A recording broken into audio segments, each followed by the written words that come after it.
नमस्कार, आदाब, सत श्री अकाल, जय भीम, जोहार। मेरा नाम है नवीन कुमार। इस बात में अब कोई संदेह नहीं रह गया है कि बीजेपी बिहार चुनाव हार रही है। गौर कीजिएगा, बीजेपी पहले फेज की वोटिंग के साथ ही एनडीए का डब्बा गोल हो गया है।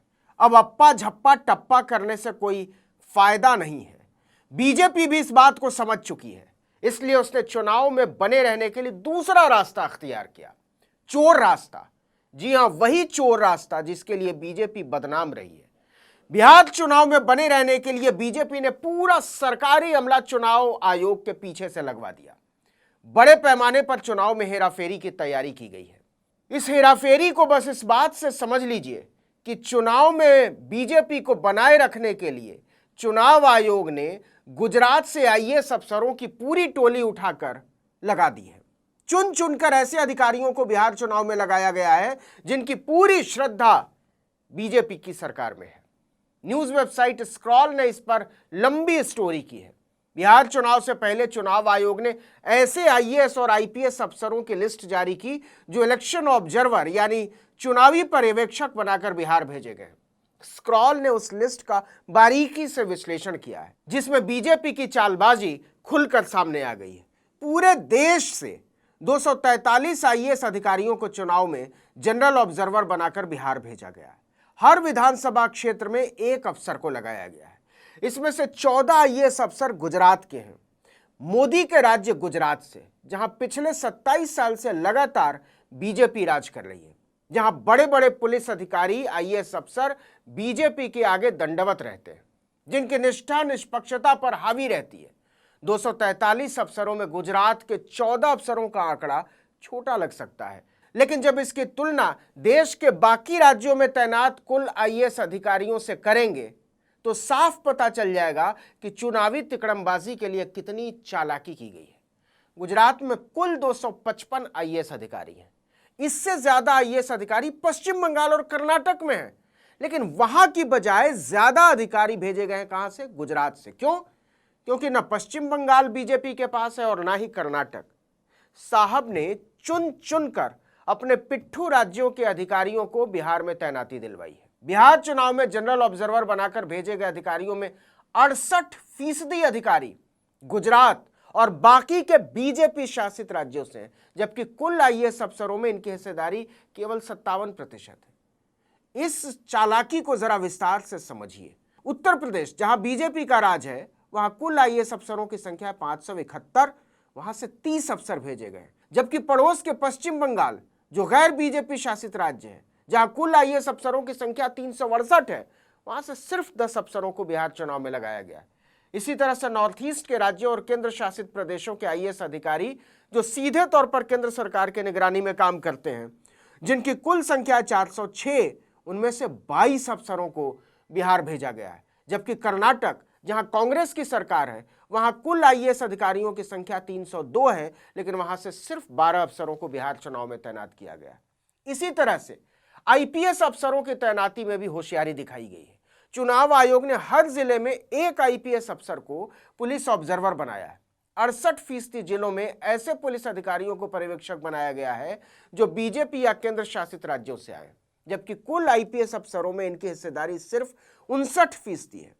इसको भी जरा विस्तार से समझ लीजिए। बीजेपी शासित उत्तर प्रदेश में कुल 510 आईपीएस अफसर हैं, वहां से 28 अफसरों को बिहार भेजा गया, जबकि गैर बीजेपी शासित पश्चिम बंगाल में, जहां कुल आईपीएस अफसरों की संख्या है 319, वहां से सिर्फ 6 पुलिस अधिकारियों को बिहार भेजा गया है। इसी तरह से नॉर्थ ईस्ट राज्यों और केंद्र शासित प्रदेशों के आईपीएस अफसर जो सीधे केंद्र सरकार को रिपोर्ट करते हैं, उनकी कुल संख्या है 427, वहां से 48 अफसरों को बिहार भेजा गया है। जबकि गैर बीजेपी शासित कर्नाटक, जहां कुल आईपीएस अफसरों की संख्या है 203, वहां से सिर्फ 8 अफसरों को बिहार भेजा गया है। मतलब चुनाव आयोग बीजेपी की गोद में, चुनाव के पर्यवेक्षक बीजेपी की गोद में, कानून व्यवस्था संभालने वाली पुलिस पर्यवेक्षकों की टीम बीजेपी की गोद में, और उस पर हम उम्मीद करें कि चुनाव साफ सुथरा और निष्पक्ष होगा। जनता को मंगल ग्रह से आया हुआ प्राणी समझ लिया है क्या?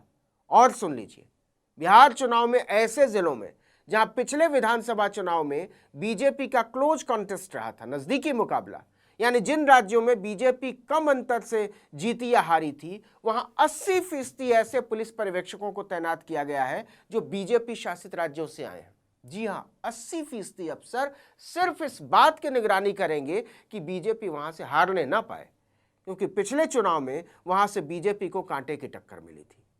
आप समझ रहे हैं कि किस स्तर की होशियारी की गई है। इस चालाकी का अंदेशा कांग्रेस को भी है। 28 अक्टूबर को केरल कांग्रेस ने गुजरात के मोदी भक्त आईएएस अफसरों की फोटो लगाकर ट्वीट किया कि बिहार की जनता सावधान हो जाओ, वोट चोरों ने अपने लोगों को आपके पास भेज दिया, सावधान रहिए, सतर्क रहिए और इन पर कड़ी निगरानी रखिए। ये कुछ भी तिकड़म लगाएं तो सबूत के साथ इसे शेयर कीजिए। 2020 के बिहार विधानसभा चुनाव में 20 सीटों पर कांटे की टक्कर रही थी। वहां जीतने और हारने वालों के बीच वोट शेयर का अंतर 1% से भी कम था। ऐसी 12 सीटों पर, यानी ऐसी करीब 60% सीटों पर बीजेपी शासित राज्यों के अफसरों को पर्यवेक्षक बनाया गया है। इनमें से भी ऐसी सीटों पर गुजरात कैडर के अधिकारी की तैनाती को प्रमुखता दी गई है। जरा सोचिए, ऐसे में चुनाव की निष्पक्षता का क्या हश्र होगा जब बीजेपी की सरकारों में आस्था रखने वाले आईएएस और आईपीएस अफसरों की टोली चुनाव में वोटिंग का काम देखेगी, उम्मीदवारों को आचार संहिता के दायरे में रखने का काम देखेगी, चुनाव के दौरान कानून व्यवस्था संभालने की जिम्मेदारी निभाएगी। नैतिकता को बीजेपी के चरणों में गिरवी रखने वाले अफसरों से क्या निष्पक्षता की उम्मीद की जा सकती है? नहीं, बिल्कुल नहीं। चुनाव आयोग पहले से बीजेपी की गोद में है। उसकी मदद करने वाली आईएएस और आईपीएस अफसरों की टीम जो चुनावी पर्यवेक्षक बनकर बिहार पहुंची है, वो भी साहब के पसंद की है। चुनावी निष्पक्षता का मतलब बाजा ही बजा दिया गया है।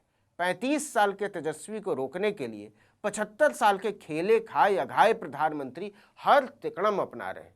तो ऐसा क्यों किया गया है? क्योंकि बीजेपी को खुद महसूस हो रहा है कि हाथ से बिहार चुनाव निकल चुका है। एनडीए पूरा जोर लगाकर भी तेजस्वी को रोक नहीं पा रही है, और अगर मोदी की टीम ने सरकारी मशीनरी का दुरुपयोग नहीं किया तो यह चुनाव बीजेपी को बिहार से साफ कर देगा। बस मोदी को चुनाव आयोग और अपने वफादार अफसरों का भरोसा है, वही किसी तरह से इज्जत बचा लें। इसीलिए बिहार चुनाव में पूरा का पूरा गुजरात मॉडल उतार दिया गया है।